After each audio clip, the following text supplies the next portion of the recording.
अस्सलाम वालेकुम स्टूडेंट्स।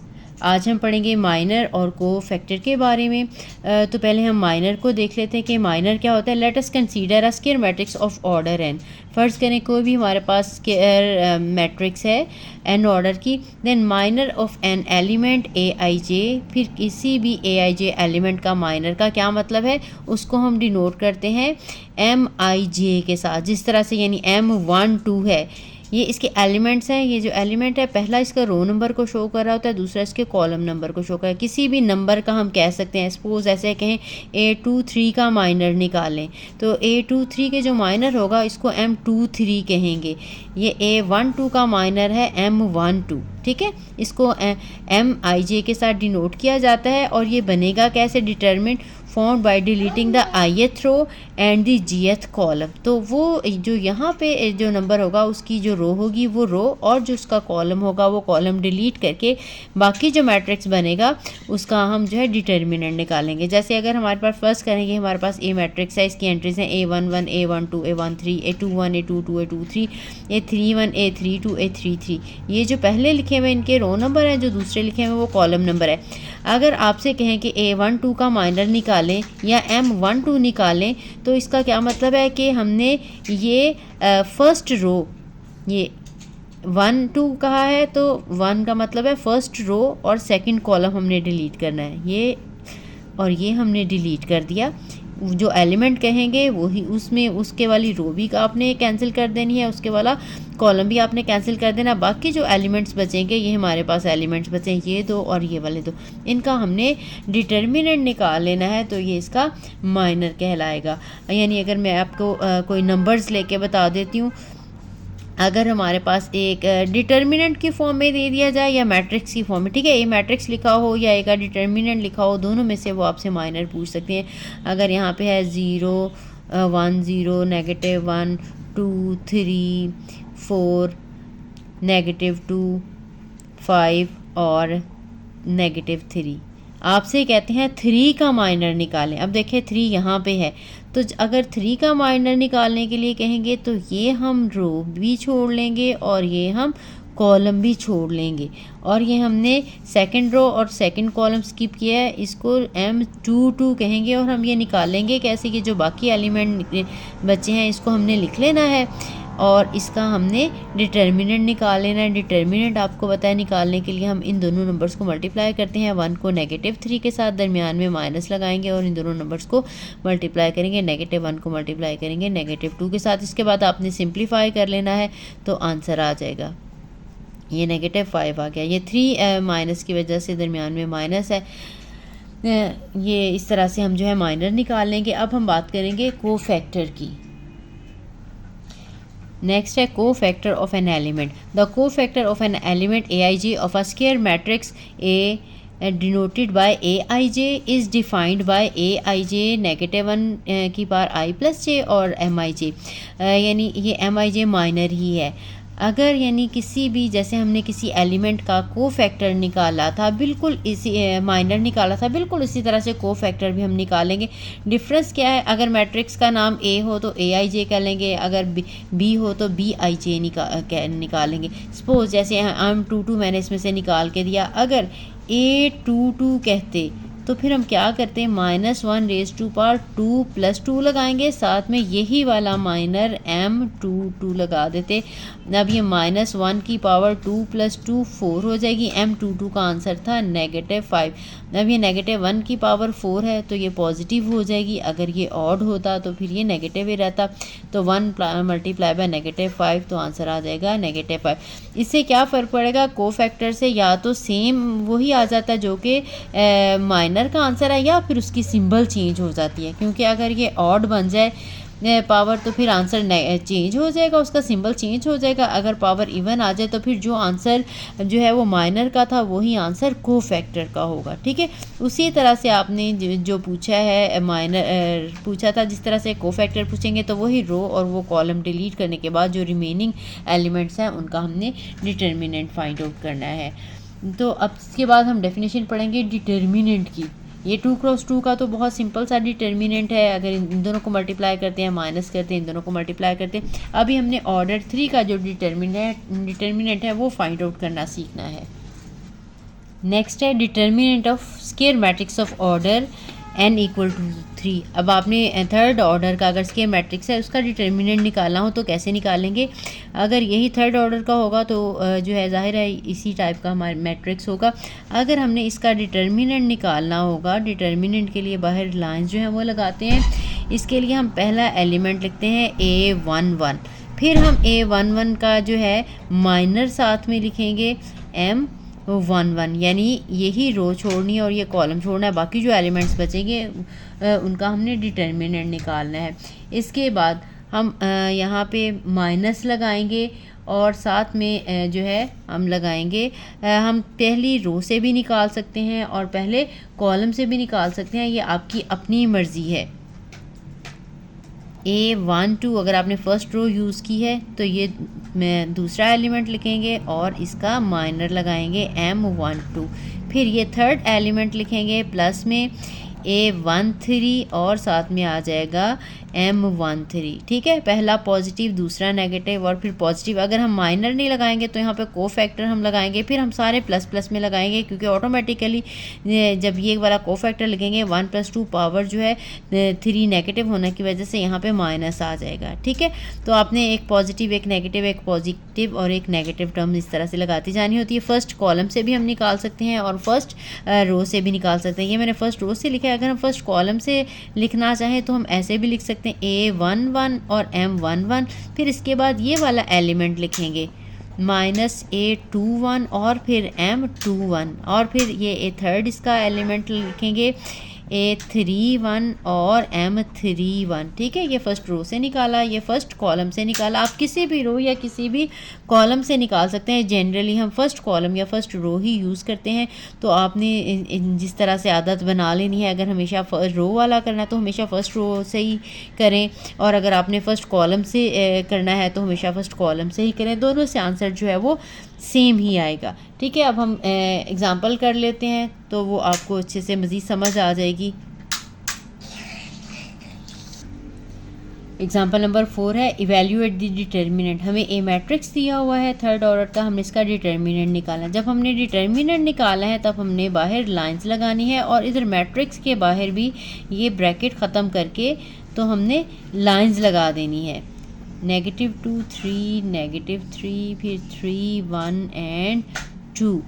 अब आपने क्या करना है, फर्स्ट एलिमेंट लिखना है 1, फिर हमने ये रो और ये कॉलम छोड़ देंगे तो ये बाकी हमारे पास जो एलिमेंट्स बचे हैं वो लगा देंगे, यानी हम 3 और -3 1 और 2। इसके बाद आपने माइनस लगाना है और ये वाला एलिमेंट लगा देना है -2। इसके बाद हम ये वाला जो है ये वाली रो और ये कॉलम छोड़ेंगे तो -2 और 4 और इधर से 1 और 2 आ जाएगा। ठीक, इसके बाद फिर हमने प्लस लगाना है, थर्ड एलिमेंट लिखेंगे 3 है और फिर ये कॉलम और ये वाली रो छोड़ेंगे तो बाकी ये हमारे पास 4 एलिमेंट्स रह जाएंगे, -2 4 3 एंड -3। अब हमने इनके डिटर्मिनेंट्स, आपको 2 ऑर्डर 2 का डिटर्मिनेंट तो निकालना आता होगा, वो हम ये डिटर्मिनेंट निकालेंगे। निकालने के बाद इसको सिंप्लीफाई कर लेंगे। अब ये 1 है, ये मैं बाहर ब्रैकेट लगा रही थी। 3 को आपने मल्टीप्लाई करना है 2 के साथ, माइनस लगाना है, इन दोनों को मल्टीप्लाई करना है, -3 को मल्टीप्लाई करना है 1 के साथ। ठीक, ये माइनस और माइनस प्लस हो जाएगा, इसको भी मल्टीप्लाई करेंगे, -2 को मल्टीप्लाई करेंगे 2 के साथ, -4 को मल्टीप्लाई करेंगे 1 के साथ, फिर +3 लगाएंगे और ये -2 और -3 और माइनस आएगा 4 और 3। इसके बाद हमने इनको सिंप्लीफाई कर लेना है। 1 लगाएंगे, 3 2s are 6 और ये माइनस और माइनस प्लस हो जाएगा, ये आ जाएगा 3। फिर प्लस, यहाँ पे 2 सॉरी लिखना भूल गई, ये माइनस और माइनस प्लस हो गया था तो अब ये +2 आ गया, ये आ जाएगा -4 और 4 को 1 के साथ करेंगे तो ये भी 4 आ जाएगा। फिर +3 लगाएंगे, ये आ जाएगा 6 और ये आ जाएगा -12। अब इनका आंसर हमने निकाल लेना है। 6 और 3 को ऐड करेंगे तो 9 आ जाएगा, +2 ये -8 बन जाएगा, +3 और ये 12 में से 6 सब्ट्रैक्ट करेंगे तो ये 6 ही आ जाएगा। ठीक है, अंदर वाला आपने सारा सॉल्व कर लिया। अब हमने इन्हें बाहर वाले नंबर के साथ मल्टीप्लाई करना है। 9 को 1 के साथ मल्टीप्लाई करेंगे 9 आ जाएगा। 8 को 2 के साथ 16, ये नेगेटिव है तो ये नेगेटिव 16 आ जाएगा। और 6 3s आर 18 आ जाएगा। ये नेगेटिव 6 था, ये नेगेटिव 18 आ जाएगा। और 9 माइनस 16 माइनस 18 इनको कैलकुलेट करेंगे तो ये नेगेटिव 25 हो जाएगा। ठीक है, आपने ये मैट्रिसेस आसान है काफ़ी ज़्यादा, लेकिन आपने कैलकुलेशन करते हुए सिंबल्स लगाते हुए बहुत ध्यान रखना है ताकि आपकी मिस्टेक ना हो। एक जगह भी देखें सिंबल गलत होगी तो आपका आंसर जो है वो गलत हो जाएगा। आई होप इसकी समझ आ गई होगी आपको। नेक्स्ट एग्जांपल नंबर 5 करते हैं। एग्जाम्पल 5 है, फाइंड द को factors A12 A22 A32 of A matrix दिया हुआ है and find determinant of A। तो हम ये सारी चीज़ें जो है वो फाइंड आउट करेंगे। पहले हम ये को फैक्टर्स निकालेंगे। A12 हमने निकालना है। अगर हमने A12 निकालना है तो पहले हमने -1 की पावर 1 + 2 लिखनी है, जो भी यहाँ पे है रो नंबर और कॉलम नंबर। फिर हमने डिटर्मिनेंट बनाना है, फर्स्ट रो सेकंड कॉलम। ये फर्स्ट रो सेकंड कॉलम हमने स्किप करना है तो हमारे पास कौन से एलिमेंट आ जाएंगे, -2 और 4। यानी हमने ये A12 ये एलिमेंट बनता है A12 वाला ये। तो आपने ये रो और ये कॉलम छोड़ के तो बाकी -2 और 4 और उसके बाद फिर 1 और 2 इसका आपने डिटर्मिनेंट जो है वो फाइंड आउट करना है। ये हम लिख लेंगे। -1 की पावर 3 आ जाएगी, इसको हम कैलकुलेट कर लेते हैं। ये आ जाएगा -2 मल्टीप्लाई बाय 2 -4 मल्टीप्लाई बाय 1। तो ये आंसर आपने निकाल लेना है। -1 की पावर 3 है तो -1 ही आ जाएगा। और ये -4 - 4 तो ये आ जाएगा -1 और ये 8 तो आंसर आ जाएगा 8। ठीक है, हमारे पास आंसर आ गया M12 का। इसके बाद A12 का फिर हमने निकालना है A22 second row second column, वो ये एलिमेंट बनेगा। इस एलिमेंट का हमने निकालना है, सेकंड रो है और सेकंड कॉलम है। अब हम ये रो और ये कॉलम छोड़ेंगे, ये और ये एलिमेंट हमारे पास बचेंगे। -1 की पावर 2 + 2, फिर ये इस एलिमेंट का हमने निकालना है, ये 1 और 4 और यहाँ से 3 और 2। इसको भी हमने सॉल्व कर लेना है उसी तरह से। ये पावर 4 आ जाएगी और ये 1 मल्टीप्लाई बाय 2 -4 मल्टीप्लाई बाय 3 आ जाएगा। -1 की पावर 4 है, ये पॉजिटिव ही हो जाएगा। सिर्फ हमारे पास यही चीज़ आ जाएगी। 2 - 4 3s आर 12, तो ये आंसर -10 आ जाएगा। ठीक, और तीसरा हमने निकालना है A32 third row second column. ये थर्ड रो सेकंड कॉलम ये वाला एलिमेंट है। अब हमने ये और ये हमने छोड़ना है तो ये दो एलिमेंट और ये दो एलिमेंट हमारे पास आ जाएंगे। तो A32 हमने लिखना है तो -1 की पावर 3 + 2 और ये 1 और -2 और 3 और 1 आ जाएगा। अब -1 की पावर है 5 और यहाँ पे 1 को मल्टीप्लाई करेंगे 1 के साथ माइनस -2 को मल्टीप्लाई करेंगे 3 के साथ।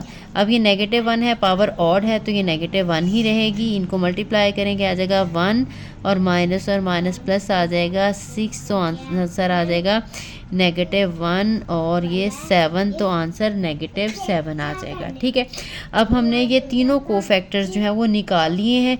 अब जब आपने डिटर्मिनेंट निकालना है, ए डिटर्मिनेंट मैंने आपको पहले भी बताया था कि ये किसी भी रो या किसी भी कॉलम से निकाला जा सकता है, क्योंकि हमने इस कॉलम के सारे को फैक्टर्स निकाले हैं, इसीलिए हम इसी कॉलम से डिटर्मिनेंट भी निकाल सकते हैं। तो पहले हमने -2 लिखना है, ये वाला एलिमेंट लगाना है और ये रो कॉलम छोड़ के हमने ये वाला जो पहला को फैक्टर निकाला था उसकी वैल्यू लगा लेंगे। -2 लिखा है, साथ में आ जाएगा 8। ठीक है, फिर हम प्लस लगाएंगे।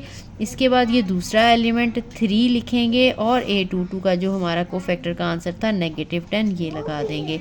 प्लस ये -3 लिखेंगे और इसका आंसर है -7, क्योंकि हमने कोफैक्टर्स निकाले हैं इसलिए प्लस माइनस हमने जब हम के लिए माइनस लगाएं तो पहला पॉजिटिव, दूसरा नेगेटिव, तीसरा फिर पॉजिटिव लगाते हैं। लेकिन अगर हमने कोफैक्टर लगाने हैं तो हमने फिर डायरेक्टली यही सिंबल्स लगा देने, क्योंकि यहाँ से ऑलरेडी हमने सिंबल जो है -1 की पावर्स के साथ हमने निकाल ली हैं। तो सिर्फ हमने बाहर वाले नंबर के साथ इस नंबर के साथ हमने मल्टीप्लाई करना है। इसको हम कैलकुलेट कर लेंगे तो हमारे पास आंसर आ जाएगा।